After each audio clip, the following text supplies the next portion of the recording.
walk, they talk, that talk, they twist like this, they shimmy, don't you hear me? Yes, we're out there having fun in the warm California sun. The girls are frisky in the old Frisco, a pretty little mister wherever you go. They walk, that walk, they talk, that talk, they twist like this, they shimmy, don't you hear me? Yes, they're out there having fun. Okay, come forward so you can all hear. Come on. Yes, hello there. Are you here for the talk? Yes. Yes? Good. Right, the fat man is in residence. I'm sure many of you will know that you have, by fortunate coincidence, visited us at a time when my lord and master is conducting his now quite legendary ceremony Le Manger. For those of you without this profound background knowledge, I'd like to fill you in. The fat man wakes with quotidien regularity at around 11 o'clock each day. He eats his breakfast, naturally applying some restraint, as he saves his appetite in deference to his anticipated guests who will later arrive. He simply requests the peppery Nurembergers deriving from his heritage, 40, each representing the fingers of his 4 favourite serving fellows, 34 eggs representing the children he has, to his knowledge, fathered this year, and a kilogram of granola created to a recipe of a former Californian business associate. The room we are standing in now is the antechamber, the passing place. These are, I suppose, for you, apartments of a purgatorial attendance. They are a gateway, a through place, and a non-space, and sadly for you, a cul-de-sac. The fat man is at all times the most renewing and propagating and generous of persons. He must, you understand, apply some regulation to the guests at La Manger, those beautiful young men and women, the wise and affable ladies and gentlemen attending, who made their application to attend some 24 months before. You see, they, of course, did not simply turn up with some vague awareness of a great event. Ah, is there like some performance happening today? Yes, well, anyway. The fat man, through almost a lifetime of careful design, has conceived a ceremony of such grandeur, demonstrating such epic physical extremities as to discredit the very trusted relay of information coursing between your eyes and your brain. Failing to interpret and order this set of coloured vision.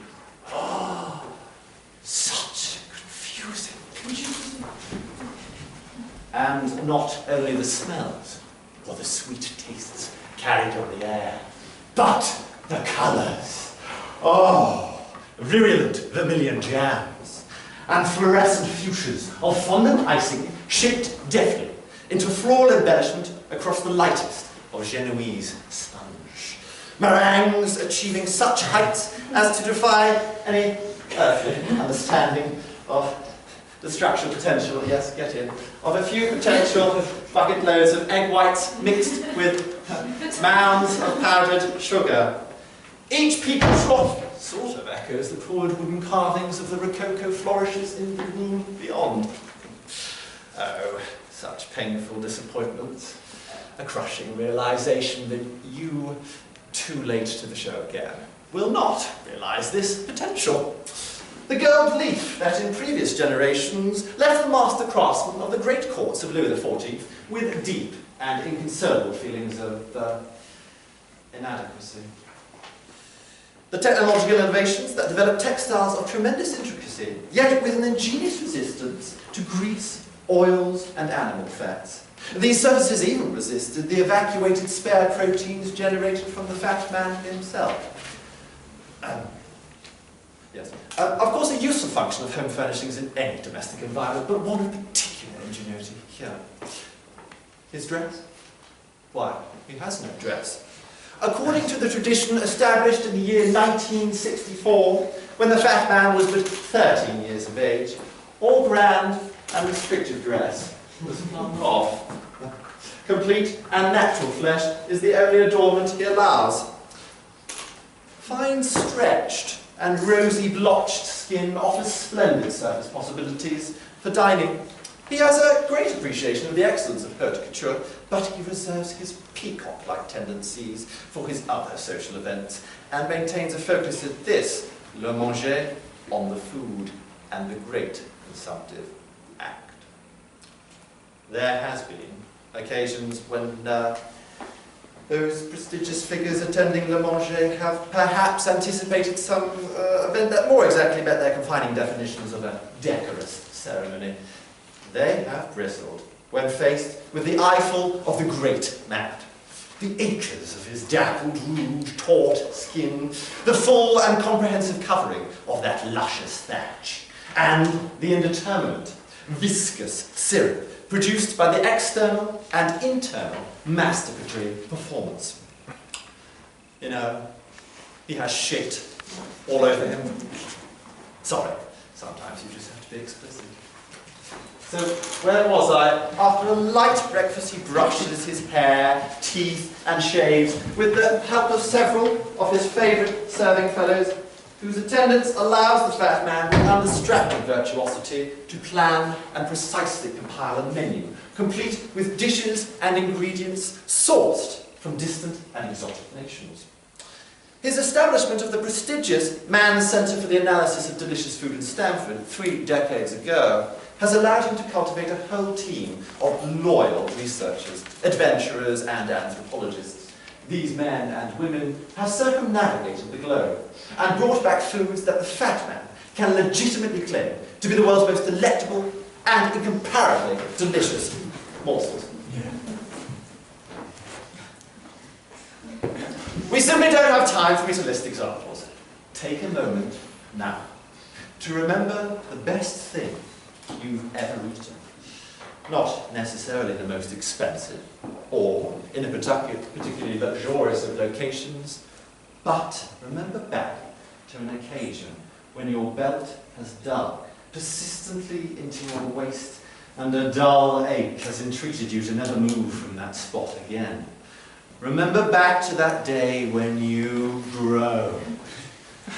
You may even have run to the bathroom when you didn't have the facility to stop. Come on, let's all consider this for a moment. Think back. Okay, well that experience is not a fragment of the experience the fat man is having now. He understands his own capabilities and has trained himself to go beyond them. The dull ache, you recall, he has modified his fantastically carved and gilded beechwood chair, installing hydraulics that pivot the seat right and then a few degrees to the left, agitating the head, so that the pain is relieved.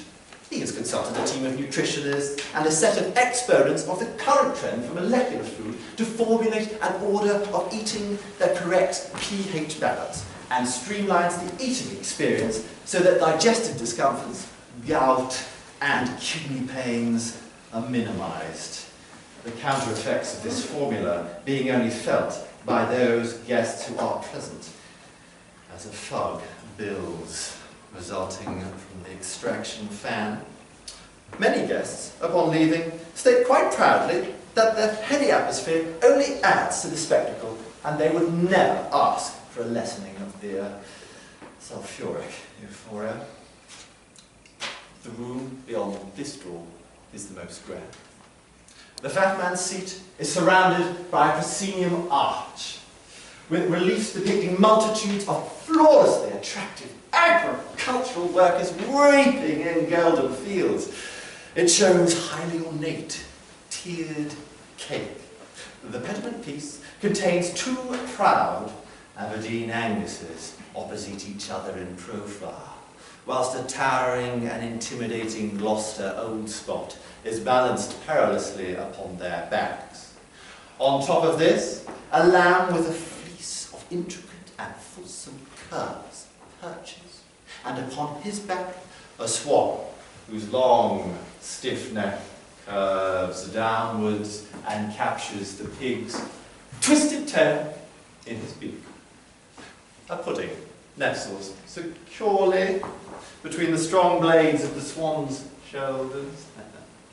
Crowning this ornate dessert is a smooth egg, its shell broken to reveal a tiny fool-like figure with a wide tooth-bearing smile. As you peer behind the drapes that hang from this frontispiece, you'll see that this epic 15-foot arch gives way to not a stage, but a bed, upon which is spread a soft curved eiderdown, covered over by a silk damask bedspread with a white ground, brocaded with bouquets of lilac, peacocks, and plums. Nice of you to join us. Edged all round with heavy satin cord braids that pull at the weight of the covers. The fat man, centered, creates an awesome valley in the vast bed. He is lit from above, providing a clear and uninhibited view of his Gemütlichkeit grandeur. Gemütlichkeit! You may have seen exhibited in the museums of Kensington the Great Bed of Ware. You may have marvelled at its impressive proportions and authentic carved structure that has witnessed notorious intimate acts and unspeakable earthly pleasures. That bed, much trumpeted for its having played host to innumerable bold liaisons, in actual fact, compares very unfavourably when placed up against this bed and the great spectacles that are presented upon it quite frequently. The fat man, cushioned perfectly within the valley folds of his bed, is gently rocked out with the help of a whole arsenal of prodding implements, shovels and spades. The momentum behind this operation gradually builds to allow him to be levered accurately onto the chair at the foot of his bed. There, in situ, the mechanical table is drawn towards him.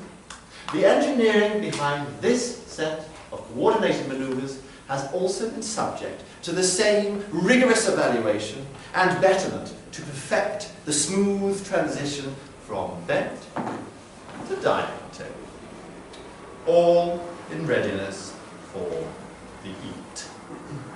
Remarkably, these pullets, hydraulics, hammocks and springs have enabled the fat man to fulfill a great many other duties required of him in the bedroom. With collaborative engagement from his loyal serving chaps, he can execute to supremely high standard entanglements with close friends, whom he has rated as intimate.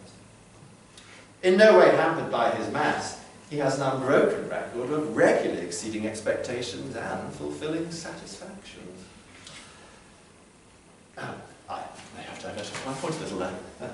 Okay, my inquisitive group of nosy Parkers, I of course am permitted the great honour of being present at Manger and get the chance to hover in the fat man's shadow throughout. So, as it may well be underway, I will leave you. Make your application now, I entreat you, and after a comprehensive vetting process,